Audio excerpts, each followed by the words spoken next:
오늘은 우리가 오바댜서의 말씀을 함께 봉독했습니다. 오바댜서는 1절 그 시작에 이미 밝히고 있는 것처럼 오바댜의 묵시라, 그 구절 그대로 오바댜 선지자를 통한 하나님 심판 예언의 말씀입니다. 이 오바댜가 어떤 사람인지 그 배경에 대해서는 잘 나와 있지 않지만, 그런데 이 오바댜서의 특징이 있습니다. 그것은 하나님께서 심판하신다 하시는 이 예언의 말씀이 이스라엘을 향한 심판의 말씀이 아니라 이방 민족 곧 에돔을 향한 심판의 말씀입니다. 이 에돔, 여러분, 이 에돔이 어떤 족속일까요? 에돔 족속의 그 시작은, 그 시조가 바로 누구냐?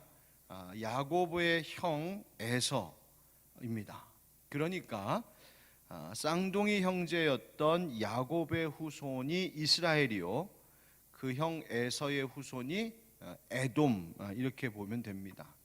그러니까 이 에돔과 이스라엘은 사실 따지고 보면 서로 형제 족속이요, 형제 나라인 셈인 것이죠. 자, 그런데 바벨론이 이 이스라엘 유다를 침략하고 정복하고 약탈할 당시에 하나님의 택함을 받은 이 백성, 이스라엘, 이 유다 백성들을 괴롭게 하는 일이 있는데, 이 일에 바로 형제 나라인 에돔이 동참하는 일이 있었습니다. 그래서 하나님께서 이것에 대하여 심판하시겠다라고 하시는 말씀, 그 선포의 말씀이 기록된 것이 바로 오바댜서입니다. 그래서 1절부터 14절 말씀을 쭉 읽어보면 이스라엘을 정복하고 약탈하는 이 바벨론과 함께 했던 이 에돔에 대한 심판의 말씀, 하나님이 그들을 책망하시는 말씀이 나오는데, 이 말씀을 통하여 바로 오늘 우리가 하나님께서 책망하시고 하나님께서 미워하시는 자들이 어떤 삶을 사는 자들인가 우리가 깨닫게 됩니다. 교훈을 얻게 됩니다. 그 첫 번째는 하나님께서는 교만한 마음을 싫어하신다는 것을 확실히 알 수 있습니다. 하나님께서 먼저 이 에돔의 교만을 책망하시는데요, 3절 말씀에 보면 너의 마음의 교만이 너를 속였도다. 그러니까 그 교만함, 스스로 자랑하고 높이는 교만함이 자기들을 오히려 속이고 넘어뜨리는 것이 되었다 말씀하시는 거예요. 이 에돔의 교만이 어떤 것이었는가? 3절 그 나머지 구절을 보면 바위 틈에 거주하며 높은 곳에 사는 자여, 네가 마음에 이르기를 누가 능히 나를 땅에 끌어내리겠느냐 하니, 바위 틈에 거주한다는 이 말은 실제로 이 에돔이 지리적으로 암벽들, 산, 협곡, 이런 곳에 위치하고 있어서 누가 외부의 다른 족속이 공격하고 침입하기에 참 어려운, 그러나 사실은 굉장히 안전한 곳에 위치하고 있었습니다. 또 에돔이 높다 하는 것은 어떤 이들은 에돔이 학문적으로도 높은 수준을 갖고 있었던 민족이었던 것으로 보인다, 그렇게 말하기도 합니다. 그래서 이 에돔 족속 사람들이 스스로 말하기를 아무도 우리를 땅에 끌어내리지 못할 것이다, 누구도 우리를 망하게 하지 못한다, 스스로 자신만만했다는 것입니다. 그런데 하나님께서 4절에 뭐라고 말씀하시나요? 네가 독수리처럼 높이 오르며 별 사이에 깃들일지라도, 대단한 거죠. 그런데 뭐라 하십니까? 내가 거기에서 너를 끌어내리리라, 여호와의 말씀이니라. 아멘. 즉 하나님께서는 이 교만한 에돔에게 소망이 없음에 대하여 말씀하십니다. 아무리 자신들이 안전한 곳에 있다 하고 아무리 높은 곳에 대단한 모습으로 있다 할지라도 하나님이 끌어내리시면 그 누구도 대항할 수 없음을 분명히 말씀해 주시는 거예요. 그래서 얼마나 이 에돔이 하나님께서 심판하심으로 망하게 될 것을 말씀하시냐면 5절에 강도가 들었다 해도 남기고 가는 것이 있을 테고, 포도원에 포도를 수확하고 나도 남는 포도가 그래도 좀 있을 것인데, 에돔은 완전히 망할 것이다. 그래서 6절 보세요. 에서가 어찌 그리 수탈되었으며 그 감춘 보물이 어찌 그리 빼앗겼는고. 여기서 에서가 바로 이 에돔을 말하는 것이죠. 또 9절 말씀에도 보면 9절에 뭐라고 합니까? 드마나 네 용사들이 놀랄 것이라 이로 말미암아 에서의 산에 있는 사람은 다 죽임을 당하여 멸절되리라 말씀하십니다. 여기서 이 드마는 뭐냐면 창세기 36장에 보면 이 에서의 손자 이름이 네만으로 나오는데 그 이름하고 같은 이름이에요. 그런데 그것은 뭐냐면 에돔 북부 지역에 있는 이 에돔족 속의 대표적인 큰 성읍을 이야기합니다. 그리고 그 성읍 대만에는 이 에돔을 수비하기 위한 용맹한 용사들이 많이 있었을 것으로 보이는데 그런 용사들마저도 두려워할 만큼의 무서운 심판이 이 에돔 가운데 있을 것을 하나님이 말씀하시는 거예요. 그래서 모두 다 그 에돔 족속이 멸절하게 될 거다. 여러분, 왜 이런 어려움을 당하게 하십니까? 바로 그들의 교만함 때문입니다. 하나님은 지금도 교만한 자들을 미워하십니다. 하나님께서는 이 교만함이 사람에 대한 것만이 아니라 결국 하나님 앞에 교만한 것임을 알라고 말씀하시는 거예요. 여러분, 우리가 하나님과 사람들 앞에 교만함을 버리고 겸손한 자로 살아가는 우리 모두가 되기를 간절히 축복합니다. 잠언 말씀, 우리가 잘 아는 지혜의 말씀에 보면 그 지혜에 대해서 말씀하실 때에 그만큼이나 많이 나오는 말씀이 교만하지 말고 겸손하라 하시는 말씀입니다. 왜 그렇습니까? 교만함이 어리석음이고 겸손함이 지혜이기 때문입니다. 그래서 잠언 11장 2절에 교만이 오면 욕도 오거니와 겸손한 자에게는 지혜가 있느니라 말씀하셨습니다. 너가 교만하느냐? 욕먹을 짓 한다. 네가 겸손하느냐? 그것이 바로 너의 지혜다 말씀하시는 겁니다.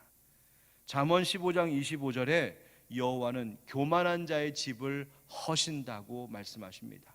내가 집을 지어놓고 야, 이 집 좀 봐라 대단하지 않냐? 내 인생 좀 봐라 대단하지 않냐? 내 가정, 내 자손들 대단하지 않느냐?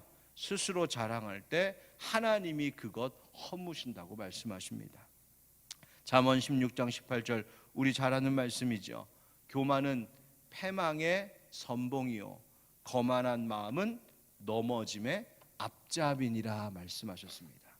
사랑하는 성도 여러분, 겸손함이 지혜인 줄 알고 교만이 하나님이 미워하시는 죄가 된다는 사실을 알아 하나님 앞에 늘, 또 사람들 앞에 늘 겸손한 자로 살아가는 우리가 되길 주님의 이름으로 축복합니다. 또 하나님께서 싫어하시는 마음이 있습니다. 그것은 뭐냐면 형제를 사랑할 줄 모르는, 즉 형제를 미워하는 그 마음을 싫어하신다 하십니다. 오늘 본문 이제 10절부터 14절 말씀 읽어보면 에돔이 이스라엘 유다 백성들에게 행했던 악한 일에 대하여 책망하시는데요. 11절에 무슨 말이 나오냐면 네가 멀리 섰던 날, 이런 말이 나와요. 네가 멀리 섰던 날. 이 말이 뭐냐면 네가 멀리 서서 구경만 하던 날, 그런 말이에요. 그러니까 그날에 무슨 일이 있었을까? 즉 이방인이 야곱 곧 이스라엘의 백성들을 괴롭혔던, 즉 이스라엘의 재물을 빼앗고 예루살렘을 제비 뽑아서 서로 나눠 가지려고 하는, 그렇게 12절 말씀의 표현대로 하면 네 형제의 날, 그러니까 이스라엘 이 유다 자손, 그 형제 자손이 패망하게 되는 날이 있었는데 그때 너희가 멀리 서서 구경만 하고 있었다. 너희가 그때 그렇게 기뻐하지 말았어야 했다. 너희가 그때 입을 크게 벌려 웃지 말았어야 했다. 12절 말씀 바로 그거예요. 여러분, 유다를 침략한 그 이방인 외국인이 누굽니까? 곧 바벨론이죠. 하나님께서 말씀하시기를 유다를 침략해서 그들을 괴롭히고 망하게 했던 바벨론이나 그것을 멀리 서서 구경하면서 오히려 자신들의 이익을 생각했던 너희들이나 다 똑같은 한 패였다라고 하나님이 책망하시는 겁니다. 에돔 족속이 이 유다의 멸망을 보면서도 스스로 그냥 즐거워하고 야, 이 기회에 자기들이 번성할 수 있겠는데 생각했던 겁니다. 여러분, 왜 그랬을까요? 에돔이 왜 그랬을까요? 어떤 이들은 에돔이 그랬던 이유가 이 이스라엘에 대한 시기와 열등감, 분노로 그랬던 것이 아닌가 보기도 합니다. 에돔 족속이 봤을 때 아니, 이스라엘 저 유다 나라 별것도 아닌데 하나님이 택하셨다고 말하고 저거 아무것도 아닌데, 스스로 교만함과 더불어 그들을 미워하는 마음 때문이었다고 봅니다. 성경에는 그 정확한 동기가 드러나고 있지는 않지만 한 가지 분명한 것은 이 에돔 족속이 형제의 어려움을 보면서 그들의 아픔을 함께 아파하고 도와주기는커녕 수수방관하고 오히려 자신들의 유익, 자기들이 번영할 기회로 삼으려 했다는 것, 그것이 하나님이 책망하신 이유였습니다. 여러분, 우리는 어떨까요? 우리는 내 주변에 있는 사람들에 대하여 어떤 태도를 갖고 여러분 살고 계십니까? 겉으로는 사랑합니다. 겉으로는 내가 당신을 위합니다. 예수 사랑으로 사랑합니다. 말하면서도 정작 그 마음 속에는 그를 향한 미움이나 시기, 질투와 같은 것, 반대로 내 속에는 그 열등감에 시달리는 혹은 미움과 분노에 시달리고 있는 마음들이 우리 가운데는 없는가 생각해 봐야 됩니다.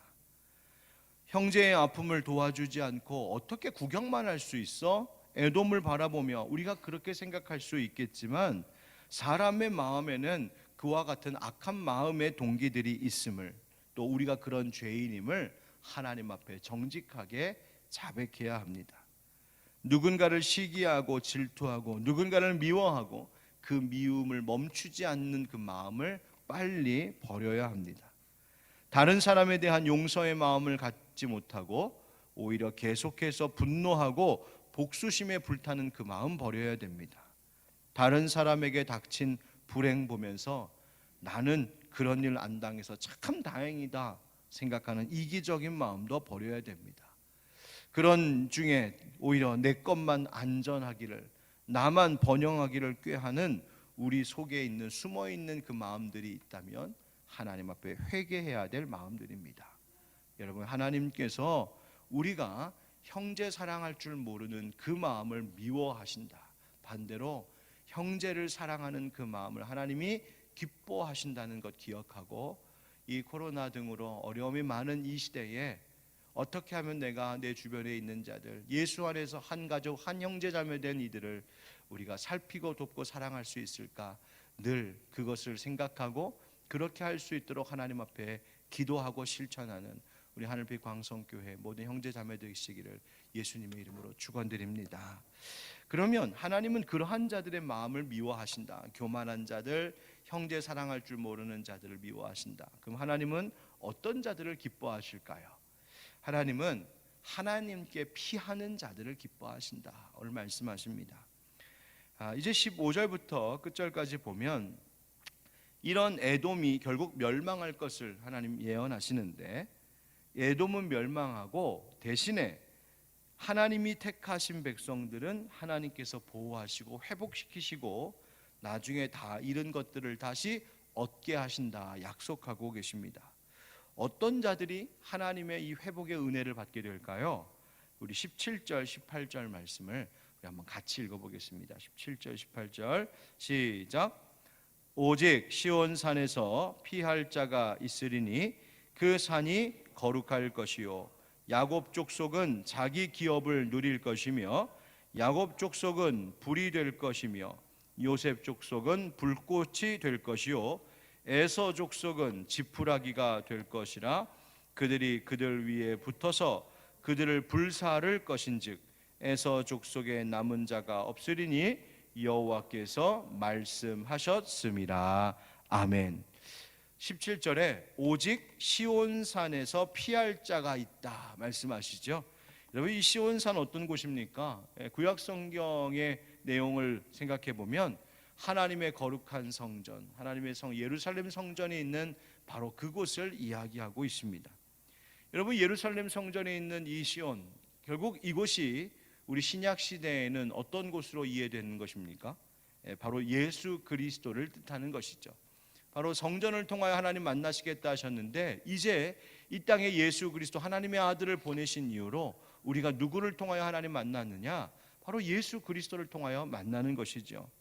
그렇다면 바로 이 시온산이 예수 그리스도를 예표하는 것이요, 그리고 그의 몸된 교회를 말하고 있는 것입니다. 따라서 어떠한 자들이 회복과 구원의 은혜를 얻는가? 바로 예수 그리스도 그 은혜 가운데 피하는 자들, 예수 믿고 그 십자가 의지하며 사는 자들에게 하나님께서 구원과 회복의 은총을 내리신다고 말씀하십니다.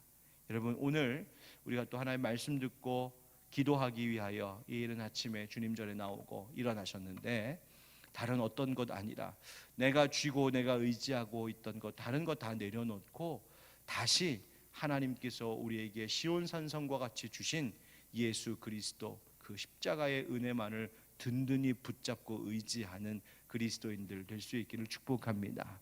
그때 하나님께서 우리에게 잃어버렸던 것들을 다시 찾아 얻게 하시고 구원과 회복의 은총을 베풀어 주실 줄 믿습니다. 아멘.